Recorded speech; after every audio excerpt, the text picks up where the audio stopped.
नमस्कार प्रिय विद्यार्थियों, आप सभी का स्वागत है मेरे YouTube चैनल के अंदर। मैं अरविंद एपावत।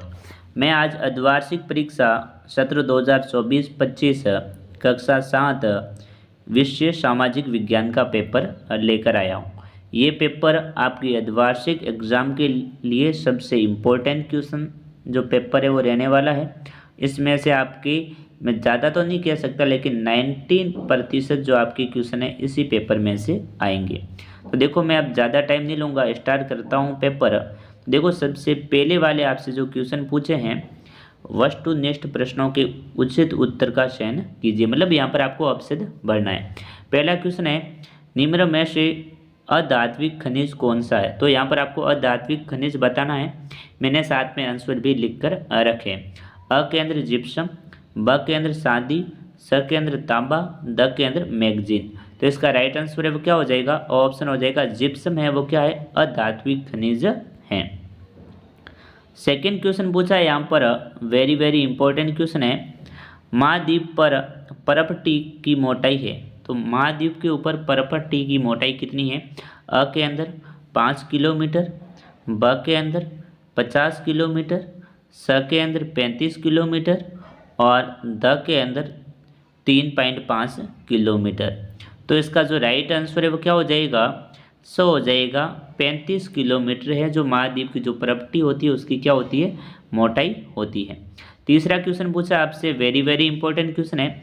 राज्य की राज्यपाल की नियुक्ति करता है तो कौन करता है? अ के अंदर प्रधानमंत्री, ब के अंदर राष्ट्रपति, स के अंदर राज्यपाल, द के अंदर न्यायाधीश। तो इसका राइट आंसर वो क्या हो जाएगा? वो ऑप्शन हो जाएगा राष्ट्रपति है वो राज्यपाल की नियुक्ति करता है।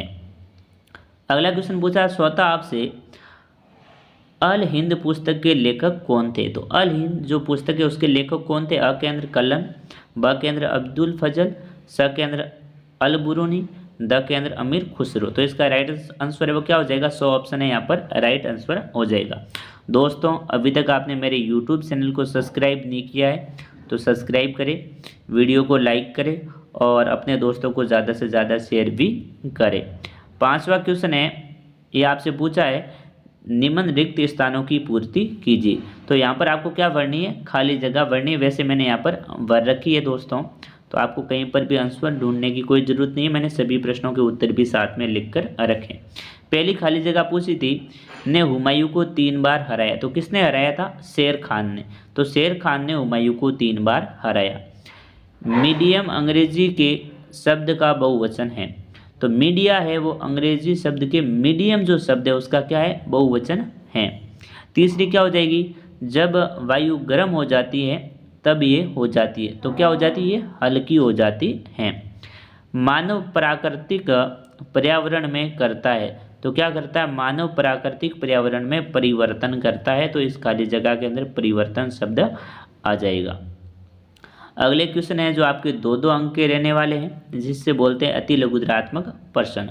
तो देखो, सबसे पहला ही क्वेश्चन पूछा है इसके अंदर, मौसम किसे कहते हैं? तो यहाँ पर आपको मौसम की परिभाषा लिखनी है। तो वायुमंडल की प्रत्येक घंटे तथा दिन प्रतिदिन की परिस्थिति को मौसम कहते हैं। जो वायुमंडल है उसकी घंटे या प्रतिदिन की जो स्थिति होती है, बदलती रहती है, उसे क्या कहते हैं? मौसम कहा जाता है। 7वां क्वेश्चन पूछा है, दादन व्यवस्था क्या है? तो दादन व्यवस्था है वो किस प्रकार की व्यवस्था हुआ करती थी उसके बारे में यहाँ पर आपको बताना है। व्यापारी व बुनकरों के बीच की वह व्यवस्था जिसमें व्यापारी कच्चा माल देता और तैयार माल लेता था। ठीक है ना? जो व्यापारी वो क्या करता था? कच्चा माल देता था और दुकानों से, फैक्ट्रियों से वो बनाया हुआ माल ले लेता था। उसे क्या कहते थे? दादन व्यवस्था कहा जाता था। अगला पूछा 8वां क्वेश्चन इंपॉर्टेंट है, गोविंद गुरु किसके विचारों से प्रभावित थे? तो किसके विचारों से प्रभावित थे? दयानंद सरस्वती के विचारों से ये प्रभावित थे। इस हिसाब से इस क्वेश्चन का आंसर लिख दोगे। 9वां क्वेश्चन पूछा है आपसे, औरंगजेब द्वारा शिवाजी का अपमान किए जाने का क्या परिणाम हुआ? तो इसका आंसर क्या हो जाएगा? जब औरंगजेब ने अपने दरबार में शिवाजी का अपमान किया तो वह जेल से निकल भागी और उन्होंने मुगलों के विरोध माँ गोरिल्ला संघर्ष छेड़ दिया था। कौन सा संघर्ष था? माँ गोरिल्ला संघर्ष के नाम से उस युद्ध को जाना जाता है। वो वहाँ से भाग जाते हैं जेल से अपमान करने के कारण। अगला क्वेश्चन पूछा है 10वां यहाँ पर, तमिल क्षेत्र में किस तरह की सिंचाई व्यवस्था का विकास हुआ। तो यहाँ पर क्या हो जाएगा, सबसे पहली सिंचाई व्यवस्था थी डेल्टा क्षेत्र में बाढ़ को रोकने के लिए तटबंध बनाए गए तथा पानी को खेतों तक ले जाने के लिए नहरों का निर्माण किया गया था। किसका निर्माण किया गया था, सबसे पहले नहरें यहाँ पर बनाई गई थी, कहाँ पर, तमिलनाडु के अंदर, ठीक है ना। दूसरा था कुछ इलाकों में कुएं खोदे गए थे। तीसरा, कुछ इलाकों में बारिश के पानी को इकट्ठा करने के लिए विशाल सरोवर बनाए गए थे, ठीक है ना। अगला क्वेश्चन पूछा है 11वां, ये भी इम्पोर्टेंट क्वेश्चन है, लोकतंत्र में संचार माध्यमों की भूमिका क्यों महत्वपूर्ण है। तो इसका आंसर क्या हो जाएगा, लोकतंत्र में समाचार माध्यमों की भूमिका इसलिए महत्वपूर्ण है क्योंकि ये देश वे संसार के बारे में समाचार देकर व उन पर चर्चा कर जनमत निर्माण करते हैं, इसलिए जो संचार माध्यम है उनकी भूमिका बहुत ही जरूरी है। ये क्वेश्चन आपको एग्जाम के अंदर देखने को मिलेगा। 12वां क्वेश्चन है, वस्त्र निर्यात कारखानों में काम करने वाले मजदूरों के काम के हालात और उन्हें दी जाने वाली मजदूरी का वर्णन कीजिए। क्या आप सोचते हैं कि मजदूरों के साथ न्याय होता है, ठीक है ना। इसका आंसर आपको लिखना है। तो देखो, सबसे पहला है, वस्त्र निर्यात कारखानों में काम करने वाले मजदूरों को प्रतिदिन लगभग 10 घंटे काम करना होता है। कितने घंटे काम करते हैं, वस्त्र फैक्ट्री के अंदर लोग 10 घंटे तक काम करते हैं। फिर देखो, सेकंड है, मजदूरों को अस्थायी रूप से रखा जाता है, मतलब कोई फिक्स नहीं है, कभी भी मन चाहे उसे हटा सकते हैं। तीसरा, उन पर यह दबाव बना रहता है कि कम समय में उच्च गुणवत्ता निर्धारित वस्तुएं तैयार करनी है, इसके बावजूद उनका समुचित मजदूरी नहीं दी जाती थी, उसको न्यूनतम मजदूरी दी जाती थी, उसका शोषण किया जाता था। इस प्रकार मजदूरों के साथ न्याय नहीं किया जाता था, ठीक है ना। अगला क्वेश्चन पूछा है यहाँ पर आपको 13वां, वेरी वेरी इंपॉर्टेंट। देखो, थोड़ा वीडियो लंबा हो जाएगा क्योंकि सभी प्रश्नों के आंसर मैंने लिखे हैं, इसलिए आपको वीडियो के अंत तक जरूर बना लेना है। 13वां क्वेश्चन है, साप झील से क्या आश्रय है।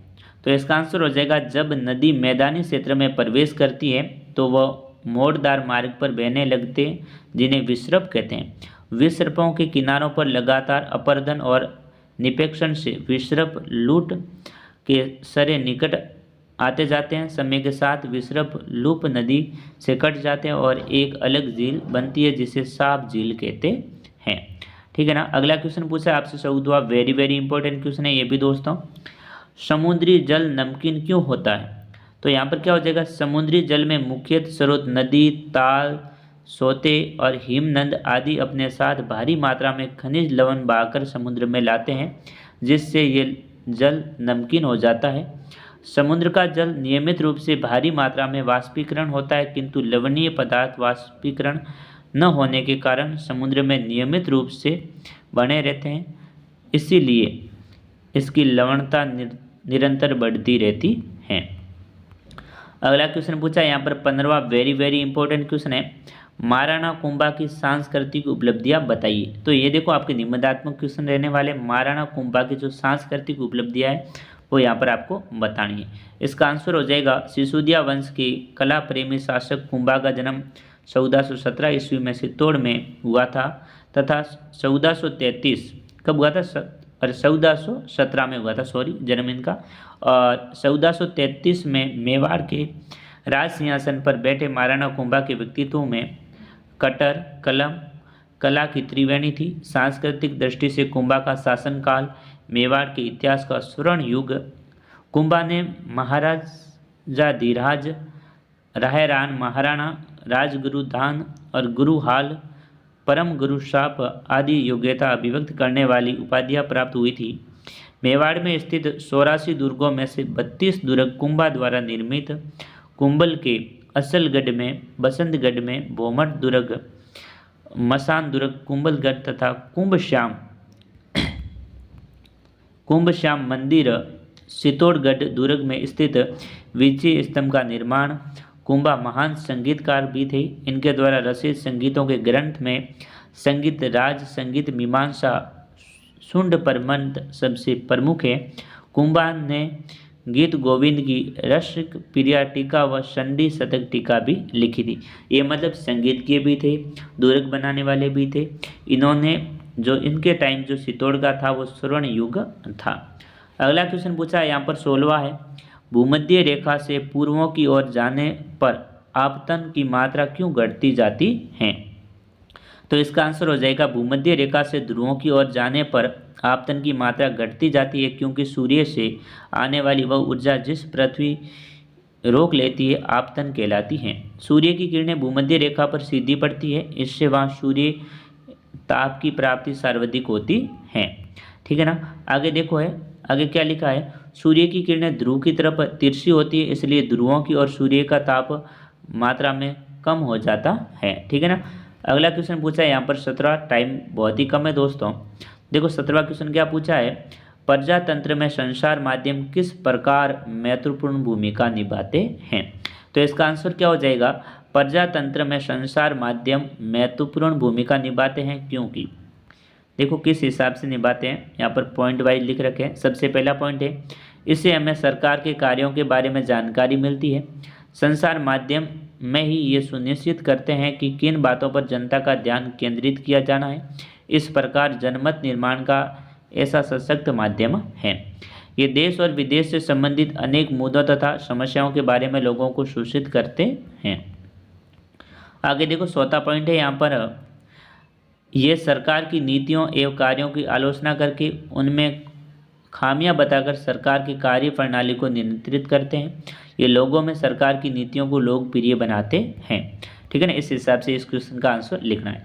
आज का अंतिम क्वेश्चन है, वेरी वेरी इंपॉर्टेंट, आपके विचार में मंदिरों के आसपास नगर क्यों विकसित हुए थे? जो मंदिर थे उनके पास गांव क्यों बचे थे, उसके बारे में आपको यहाँ पर लिखना है। शासक मंदिरों को भूमि एवं धन अनुदान देते थे, जिनकी आय से धार्मिक अनुष्ठान संपन्न कराए जाते थे। तीर्थ यात्रियों तथा पुरोहित पंडितों को भोजन कराया जाता था। इसके साथ ही मंदिरों को दर्शनार्थियों द्वारा भी दान दिया जाता था।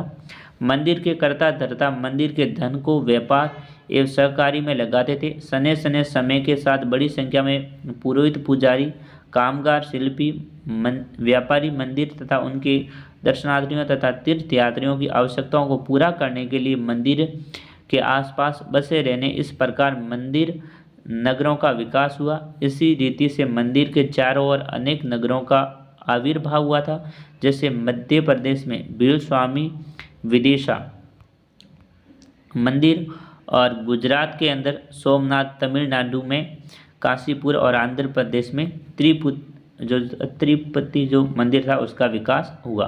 तो दोस्तों यह था आज का पेपर। आपको कैसा लगा कमेंट करके ज़रूर बताएं।